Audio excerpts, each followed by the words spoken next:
I'm wondering if they can at this point. The thing is that Team Expert, they come off a win that they got pretty convincingly going up against Diamond Skin, and now they are on a 2-win streak against a team that a lot of people are like, are these your equals? Are these going to take the 4th place in the league or go higher? And right now, Team Expert are doing very well. I mean, I still believe that these two teams are equal footing in terms of placement of that 4th spot that I want so much. I just feel like Expert seems to have it down a little more right now. And I can see Trick eSport, as the time goes through, getting better and better and getting on that point. Now, it looks like we have a bit of a DC, so we'll come back out and go ahead and continue to talk about our teams. But you know who's really surprising me in these last couple of days on Expert? Bad Benny.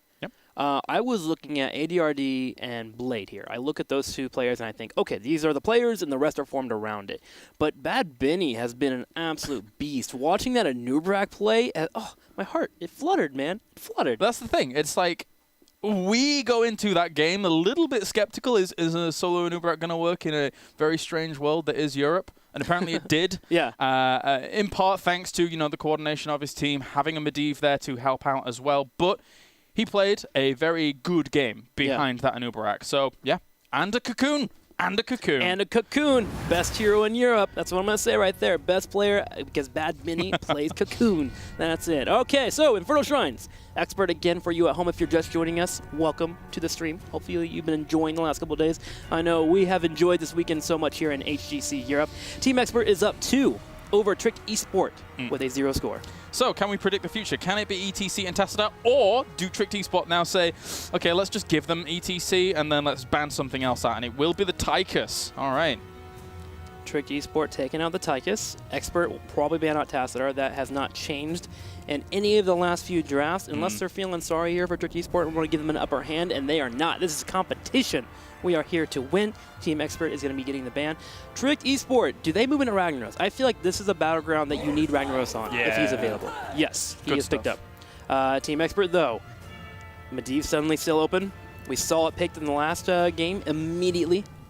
Give me the Medivh ETC. Do it. Go on. Because Medivh on this map, it's scary. I just got a chill through my body as I said it for the moment there. They will follow Punishers. They will follow them, and you will be scared, Trick eSport. Yeah. It's Halloween. Medivh's knocking on your door. He's saying trick or treat, and you're closing that door very quickly, hopefully, because you do not want to be greeting Medivh. Oh, but they are going to go ETC Malfurion. They're going to hold on to it. Well, go ahead. That means now that it's very likely we will see a Medivh in that second ban. Yeah, it is very likely now. ETC and Malfurion get some strong engage. It seems like Bad Benny just wants his ETC, and why not? Friday, he played it spectacular. There were moments where it was like, okay, right now, Bad Benny is making the place for Expert to win. Yeah. He had amazing mosh pits. This is a battleground that ETC and Diablo in particular, when you think Warriors just excel at, because they have chokes to handle, and Power Slide's great in that area, the knockback's great as well as Mosh Pit, and then Diablo, of course, has his isolation engage, and then he can hold that front door. Looking over to Trick eSport, they can hold on or hold off a little bit on their tanks, but we have been seeing Expert ban out Diablo, which seems to be something that they're maybe a little fearful of. I wouldn't mind Trick eSport going all out here and getting those engages they want with the Diablo, but they would need to have some kind of follow-up. You can't have him as a solo tank without any extra damage to back it up. There's Arthas and Vala. All right, so we all know where that Arthas is going. Alex the Pro G, arguably. And when it comes to best heroes in the West, I would have to give him an Arthas. He's damn good. Yeah, he is really good, which makes you think, do you want to ban out a Rhaegar automatically? In fact, they're actually hovering the Rhaegar, just because you get a bolstered front line with the heals available from Chain Healing, and then you have the Lightning Shield for Vala, as well as the potential for Bloodlust. And then you look at Trick eSport, and you know that they're probably going to go into a Tyrael Arthas. They've been running that combo completely the few times that they've ran it, so we could see that. Jaina ban. All right. I'm a little bit taken back for the moment there. That does leave Medivh open if they want it, which... Well, Jaina's really good against Arthas. Same reason why Arthas is good against melees. You get the slows, you get kited almost infinitely, it feels like. And he's more of a armor now because he has his built-in armor that he got with the last upgrade, or last update. The upgrade. It is an upgrade, actually, for Arthas. So Jaina actually makes a little bit of sense there because it's easy to hit Blizzard on Arthas and at least get 2 of the hits if you hit it if he's trying to go for an engage. All right, so that means now as well with those bans with Rehgar gone, that means they're probably forced into Brightwing unless they want to go down a lesser route of something like a Kharazim, etc. But I doubt they would go that way. Oriel and Uther are in Nape's hero pool. He can use them. It's not like they're unknown commodities, but let's see what Team Expert's going to go for. I would love the Medivh. I would absolutely love the Medivh. Leoric and Volstad. Nice. So now we have the Entomb into Mighty Gust combo, and it's a combo that actually can do well against Arthas, but also Ragnaros to a degree, and you get isolation. The good thing, too, is that you naturally think that you want to go down the path of Ariel here because you have Vala, but Leoric says, I dare you. Please go Ariel here. You're able to get into an engage, you can force an Aegis, and then you get the follow-up, false out again with the Mighty Gust. There's so many things that really work here with the Leoric pick. Yeah, Vala's positioning is going to have to be key. The Entomb into Vala trying to vault anywhere other than forwards is lollable, is the best way to describe that. Expert right now is a little bit lackluster on damage, though. While Falstad can be quite the pain, he's not the guy that really is going to be front-loading and off-loading all the damage to kill off somebody. So we're going to need to send something there. There's that Tyrael with the Arthas, so we have the Tricked eSport duo foundation that they love. Brightwing isn't the healer that probably wanted to have overall. I think Leoric being here just really said, all right, we can't go Ariel. So they're going to have a hard time dealing with major bursts. Luckily for them, Expert doesn't have insane damage, so Brightwing can live here. The pick for Team Expert needs to be instrumental. Well, it's ADRD, so what are we going for? Who knows at that point? You know, Medivh is still up if he wants him, but... Zul'jin, let's go. We saw him in North America. Yeah, we did. We did. I do want an auto-attacker or some burst. Li Ming could work here, but Li Ming has a hard time around the shrines. Arthas is a good front line against that, and Tyrael is also a thing too, so Li Ming's kind of hard to pull off. You kind of force Falstad to go into auto-attack build, but that doesn't scale into the late game, and at that point you may have lost a couple of shrines already. Show us something crazy. I'm trying to just go through my mind here. I mean, you could go for a melee assassin. Illidan could be okay here, but they have Brightwing and Tyrael and double tank. Let's see. Kerrigan's still up, by the way, too. And it's going to be Sylvanas. It's not that crazy, sorry. Okay, so they're just going for the control of the battlegrounds here, and then if they get a shrine, they get the advantage with Sylvanas. I feel like damage is slightly lacking here overall for this team, especially against a double tank. Luckily, with Brightwing being forced to be picked here, they kind of have smaller heals to deal with, but it's still a thing that I don't know if they have real kill potential unless they get isolation first. Right, it's more about a slow and steady death. Yeah. Drain Hope comes to mind. Drain Hope. Mosh pits have to be key, and then you have the good hammering to follow up, and then you can maybe get a kill from there. Yeah, it's a composition that I only believe an Expert to pull off here against what they're facing off against. Right. I was expecting maybe a bit more of a wilder pick towards the end, but Sylvanas, you know, she's in this weird spot, I suppose, in Europe where she does survive later on down into drafts, and you're like, we're on Infernal Shrines. Of course Sylvanas could be really good. Yeah, all thumbs up and all that Fonzie. Is that what it's called? I don't know. Yeah, that's funsies. That's definitely a word out here. Funsies. I'm not American. I have no clue. But we will get you brought up while you teach me Europe stuff. I'll teach you American stuff. We'll get some hamburgers. We'll get some fries. We'll eat some Sour Patch Kids. Let's do it. Sour Patch Kids. Let's do the life here. All about the Sour Patch Kids. See, the thing about the comp last game, we also felt that they were a little bit lackluster on damage, but they had the Saphira Smash, which is one of those things that you just delete somebody. And they also had the vulnerability with Sylvanas at level 16, so Sylvanas drops vulnerability, Ragnaros comes in, kills somebody. But that damage isn't available here as big as you would like. It's going to be on Falstad here to make sure that he's slamming multiple hammerings and that they work in those auto attacks. And, of course, as you mentioned, Leoric is able to get in that front line and hopefully get some Drain Hopes. It looks like we are ready for game number 3. Can Expert finish it with a 3-0, or is Tricked eSport going to start the comeback? Alrighty, I would love to see it go on a little bit further beyond our 3-0 potential that we're seeing from the team on the left-hand side in the blue.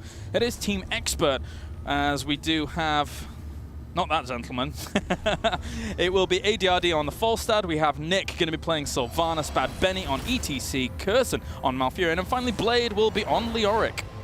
And on the right side for the red team, it will be a Thernal here for Tyrael Crosby, pulling out the Vala Napa here on the right wing. Rimmer with the Ragnaros, and in the top, Alex the Progi playing the hero he loves dearly. It's going to be Arthas.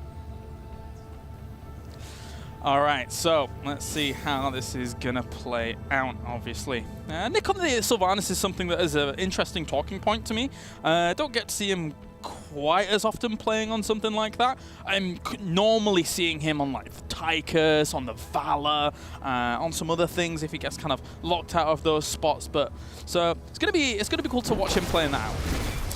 All right, right away. Blade moves in and starts the wave player. He will be the major wave player for this team, so you're going to see Blade doing a lot of rotations. Sylvanas will help out as well when they do get on the turrets. In the bottom, we already have the engagements occurring. Yeah, you know what? It's funny that I say that, because we did just see him play it in the previous game. So the Sylvanas on Nick?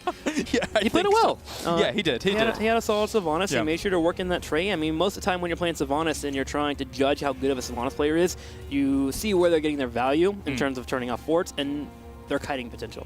Yes, yeah, very much so. He was able to use his Haunting Wave effectively and still dishing out damage while that was all going on. Eternal on the Tyrael is going to be cool to watch. It really plays well with his playstyle. You know, he is that melee assassin that just wants to go in deep. Tyrael is kind of that same air about him with just a little bit more sustainability. So I am happy to see here that Expert is going Seasoned Marksman with Falstad, which is a key indicator that they're probably going for an auto attack build, which again is fantastic when you get to the late game. Falstad starts to hit like a truck when he has some marksman stacks going, and his scaling once he hits around like 13 to 16 is just a massive punch to the face, and Arthas will have to deal with that as well as Tyrael later on. So one thing that is a talking point on this map, Trixler, is who has Shrine power?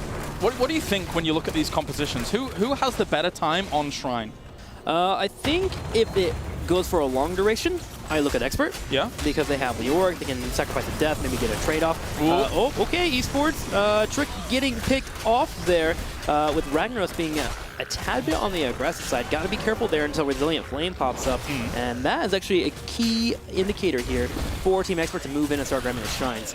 Sylvanas and Malfurion have good abilities for doing those last-second kills, so if there's like a trade-off going on, Malfurion can finish up with a Moonfire, take a couple of those away from the opponent. But you look at eSport, and they have Ragnaros, Tyrael, and Vala, and they do a really solid job, especially with multi-shot build and Ragnaros' Q, of clearing those minions quickly. So if they are up front and they're quickly and don't lose Rimmer early, they can win the Shrine phase. But that death from Ragnaros was so painful that Expert takes the first Shrine. Yeah, most definitely. I got to agree with you. That's it's got a snowball effect, unfortunately, there for Trick eSports. Now, interesting to note that, of course, it wouldn't be an ADRD hero without him doing something a little bit off the mark, which I'm not saying off the mark, just off meta, which is Seasoned Marksman on that Falstad. It's not entirely off meta. Sometimes you do see it, but a lot of the European players, when you see auto attack-ish builds for Falstad, will say, okay, they have quite a strong frontline that doesn't have too much potential to lock me down. I can avoid most of their stuns. So I'm just going to wail away at those guys and get out some really good damage with extra damage on my auto attacks and cause problems. Yeah, it'll be a pain, especially in the late game. And after that, too, he also got Static Shield, which allows for him to deal with Arthas much better. Arthas, again, having the armor available for him is going to be somewhat resistant against the auto attacks coming from Falstad, but you get a W in there, he gets a little bit close, you can chunk him for a slight amount and make him think twice about going for the full engage. Now, the Shrine didn't get too much of an advantage down there in the bottom lane. Ragnaros being here is just really good for wave clear and really good for tanking those shots that come your way, especially from Sylvanas. A bit of a soft counter, if you will. All right, so just cleaning up one of the Khazra camps towards the mid lane. And now it's all a question of where our next shrine is going to be. So either top or mid, considering that one pushed down towards the bottom. Now, if it was mid, there are towers already down, you can see here, for Team Expert, which would make a great opportunity if they were able to grab that. It's all about where the towers are down, because then you can launch a really lethal attack. I like how Expert is moving between bottom lane and middle lane and using Sylvanas in this way. It forces the responses from happening, and that gives them invade potential. As they go from bottom to top, and they can realize, all right, Arthas is top lane. If Arthas isn't here, they don't really have a strong front line to hold us from fully engaging. Bad Benny can go for the engage, Falstad can fly down, it can get picks while taking mercenary camp. So it's good rotations from them. Them now getting the mercenaries in the bottom, at this point, could work out for them to get the shrine if it spawns in the top. So they get a rotate and they get a fort. And speaking of game forts, they're doing very well down here indeed, especially with the Castle Camp helping out. Jeez, Team Expert, they really know how to exploit Sylvanas when they've been given a little bit of room. For the most part, Strict Esports been a good job of holding this. In terms of levels, they're only about a half a level behind, maybe 3/4, but regardless, it can snowball quickly when you have the Sylvanas on the opposing team if you don't react accordingly. And you can find yourself almost a level and a half to 2 levels behind in the early game. And they're only about a level behind. So that's actually a really good job by them. They just need to get to level 10 after this. The thing is, the Shrine is activating. And if Fallstack continues to keep clearing, getting marksman stacks, they're going to get 10 and they're going to get the Shrine, which means Expert has a chance of pushing into the fort in the top right with a heroic advantage. This is the best Shrine, I feel, for Tricked Esports, if it's to go over the way to Team Expert, because they do have a wall available to them. Arthur's taking a lot of damage. That was a good power slide from Bam Benny to try and lock him down. Doesn't quite get the kill there. Blade will just Wraith walk away. Remember, he doesn't have hardened bones at level 4, so he is taking still the normal, a sizable amount of damage whilst he's in Wraith Walk. He's opted to go for that Drain build, which, you know, we were saying that Drain Hope is going to be pivotal against that kind of frontline warrior. Yeah, it will be. Trick Esports took a bit of a gamble here coming up here trying to get into the fight. Sadly, this took way too much damage for them to get to an engagement. But the thing that really hurt them is they left a camp in the middle lane alone, and it burned down a few of the minions, started doing some pressure on the fort. So they didn't get really any advantage from coming up here. The hope was to get into a fight, get 1 or 2 picks, grab the Shrine, and get to level 10, and it just didn't pay off. The Malfurion curse, that's right. He hasn't had as much of a win rate compared to, say, like Rhaegar during HGC Europe. That was ambitious, but a good cleanse comes out from Nappy onto Crosby to make sure he's freed. And now they're just stalling this. Yeah, some would say that is not a good ult to pull off. It's wasted. But at that point, Team Expert had ults and the opponents didn't. So it's kind of a freebie to throw out there as long as you're not wasting too many. Granted, it is a long cooldown, but they do get cleanse out of it, which means that we can have an Entomb into a Mighty Gust, and there's no way if they follow up with another stun from ETC that Trick Esports can save that Mimir that gets picked off. Molten Core Pop looking to bring this Punisher down, as it is an Arcane Punisher doing a lot of damage, but it looks like Ragnaros will get thrown out of there quite quickly, and now it's being locked down. Nick is in range of this, so they're going to get a lot of damage done to it. This fort is almost a guaranteed sacrifice, unless we see an engagement from Trick soon. They're looking for it. This is one of the problems, though, when it comes to Arthas, is he just can't quite get the engage unless somebody has already started it or he gets up flank. They just couldn't chase up, and this fort is taking some damage here from the Punisher and the Poke. Now, Team Expert doesn't intend to actually finish this. They put Leoric in the middle just to keep soaking. I think that's knock-on effects. I think that they wouldn't, Tricked Esports wouldn't have felt as comfortable pushing them back away from that fort if Mosh Pit hadn't been used. You could see Alex the Pro G keeping eyes on Bad Benny towards the bottom, but they're not as afraid because there isn't that big potential for a lockdown. That is very true. That's one of the situations if you try and use a solo Mosh, it may not work out, and you are kind of hurting for the next 120 seconds. Now, something to know is actually, I like the pickup of Static Charge from Fawcett level 4 more now. When I think about Ragnaros going into Molten Core, you just get absolutely free damage because you drop the W on the Ragnaros, and one of the problems is that the opponent will just walk away.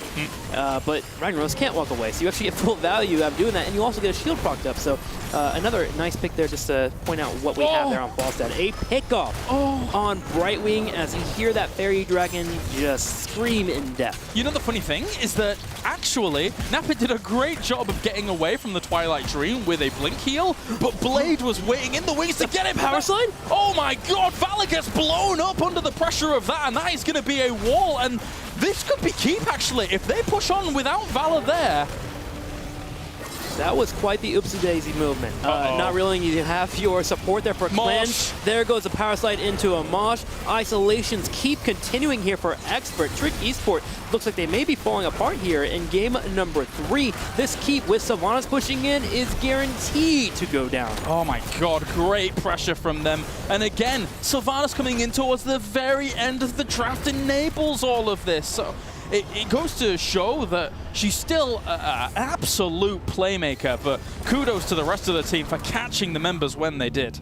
At 9 minutes and 30 seconds, we have catapult pressure in the top lane for Expert already. Nice job for them. Leoric and Falstad will be split pushing here as Leoric goes down the bottom, keeping up with the experience lead. It's one of the things that you have to do when you have a damage comp that isn't really bringing as much damage as you normally would like. You have to stay ahead in the advantage and experience, and Leoric and Fawcett has been enabling that like no other. Now Mad Benny and the rest of the crew are here and are ready and willing to go for a fight. Sanctification is down for 30 seconds, but so is Mosh Pit for a full minute. It sort of feels like Team Expert is saying, we don't have Tychus, but it doesn't really matter because we've got Leoric with Drain Hope and we've got Falstad with Giant Killer.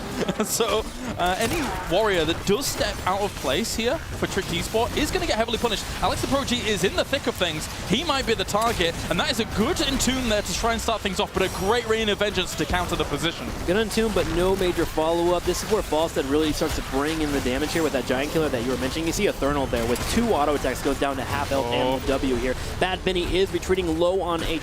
It sounds like Malfurion uses Twilight Dream as well, but the Shrine still goes over to the control of Nick and his team. He's going to drop off a dagger there to slow down the retreat of the opposing team, and Bad Benny's looking for more. Does he have the power slide? In 10 seconds, he will have a mosh pit. Alex the Pro-G in trouble, will get isolated, and there's the root. Yeah, and he didn't have his ghouls either, unfortunately, so he will end up falling.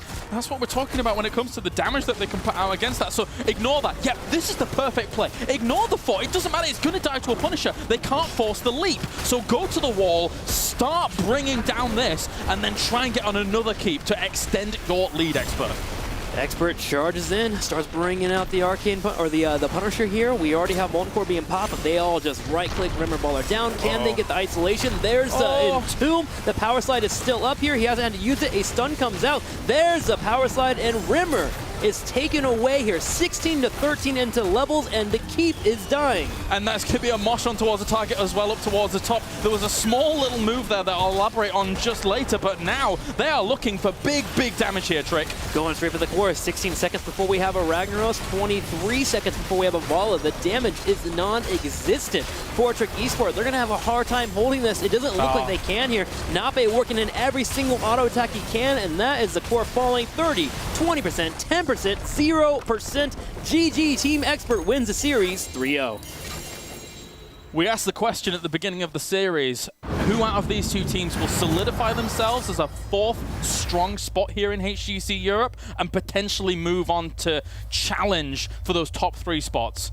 I think we just got our answer very convincingly. I think I have to agree with you. Expert is officially now the penultimate boss. They are the bosses before the big final boss of Dignitas, Misfits, and of course Fnatic. So crazy game overall. Expert just seems to understand what they have to do with every single composition. That's what I like about them, versatility. Yeah, it's definitely, they're so well coordinated. And one thing that I wanted to point out towards that final kill on Ragnaros, where they actually got the Entomb on him just as he's coming out of Molten Core, is that, so they didn't know that Sanctification was still on cooldown for another 5 seconds or so. But you could see ADRD, knowing that they wanted to get that kill on Ragnaros, he gusted away Ethernal on the Ethereal, so he couldn't Eldrarune's Might in and Sanctification to try and save Remabol. Was it Remabol? No, the Ragnaros. It doesn't matter what it was. The point is that they didn't save him. They couldn't save him. All of these little moves string together to make Expert the experts. Yeah, it was actually insane. It seemed like every single team fight came down to an isolation first, and then it became a 5v4. There was never a scenario where Expert put themselves in a position to be in a straight-up 5v5, where an Arthas could flank, or a Tyrael could move in on the maneuver. They just did such a good job of finding targets that were just slightly overextended away from their team, whether it be the entire team was retreating, because they knew that they didn't win the Shrine, and so they had a chase down, and all these factors. They really did a great job of just running that composition, making sure Falstad had the follow-up, and they had the roots and the Entombs to win every single trade-off. So nice job by them. Gotta love Expert. And they will move up to 2-0. They're actually the first team that we have in the standings right now with a 2-0. They haven't dropped a map. They have not dropped a map. Bad Benny. Hello, can you hear us? Hello, Bad Benny. First off, congratulations on being the first 2-0 in the entire tournament. How does it feel? Feels good. Feels good. I like how and doing 3-0 instead of 3-1 as Fnatic did. Also a bonus. Well, speaking about it, let's just talk about your versatility. It seems like you guys have been really just hammering out being flexible overall. What's the main thing you guys are trying to do to make sure that you can adapt to every single team?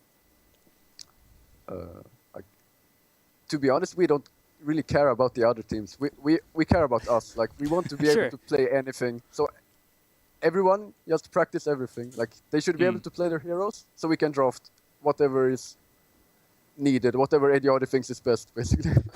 And I was thinking to myself, in fact, both of us were thinking about how this match was going to go between Expert and Tricked. We saw this as kind of like the battle for 4th place, and then to see who could go above 4th place. How did you anticipate the series going? Did you expect a 3-0, or did you expect them to give you more trouble?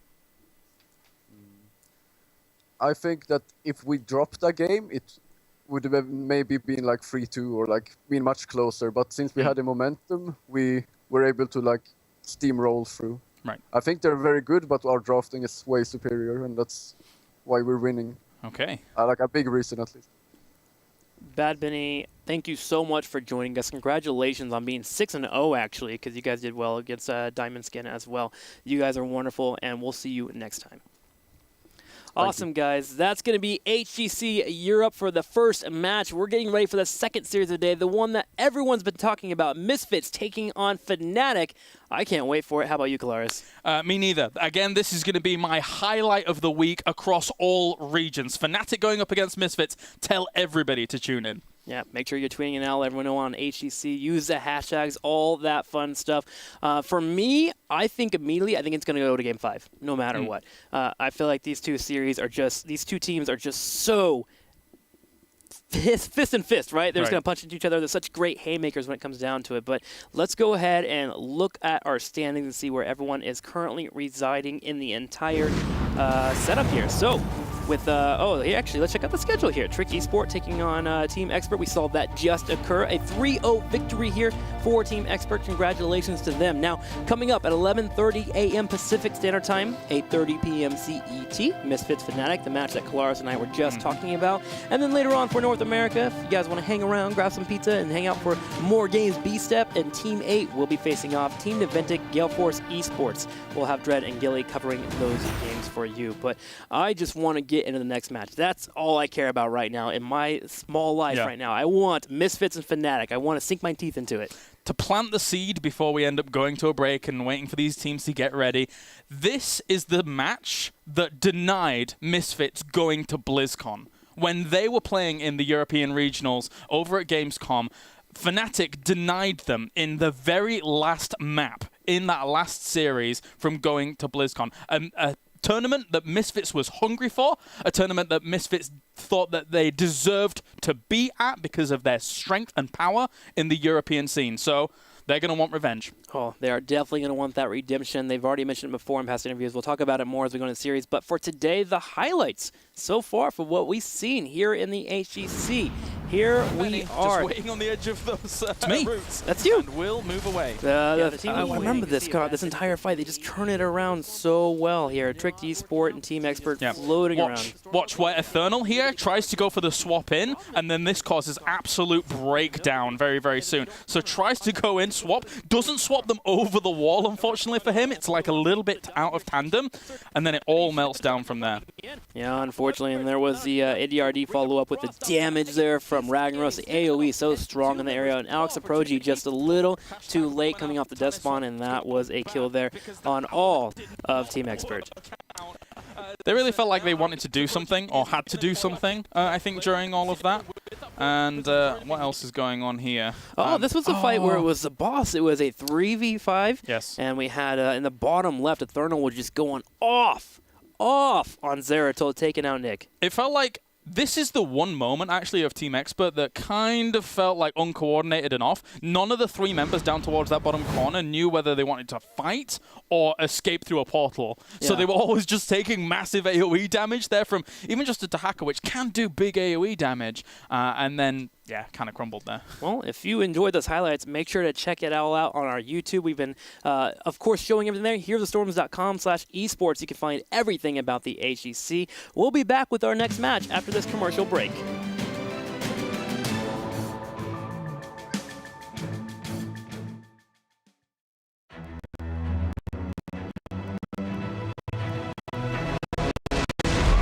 We Bronzebeards are known across the whole of Azeroth My eldest brother Magni was king of Ironforge, wise and fair a ruler as ever been.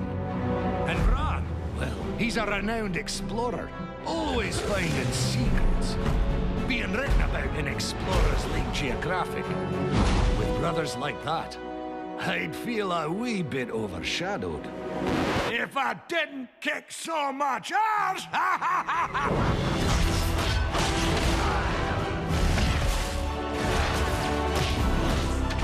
All right, lads, line up! It's hammer time!